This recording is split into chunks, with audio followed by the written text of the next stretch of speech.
Здравейте! Казвам се Константин, на 24 години, от София. Не търсих естетична промяна в моята усмивка, а решение на здравословен проблем с зъбите ми. Изпитвах силни болки и дискомфорт при приемане на определени храни и напитки. За щастие успяхме да оправим и двата проблема по време на цялостното ми лечение във Видидент.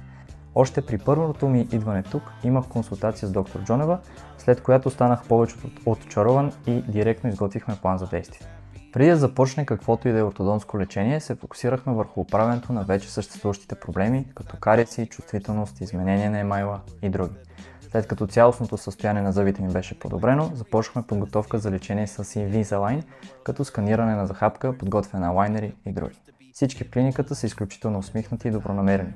Винаги съм получавал разбиране и учтивост от всеки. Смятам, че човек трябва да търси добро отношение, разбиране, точност и откровенност и не на последно място добри резултати. Смятам, че успях да намеря всичко това на едно място.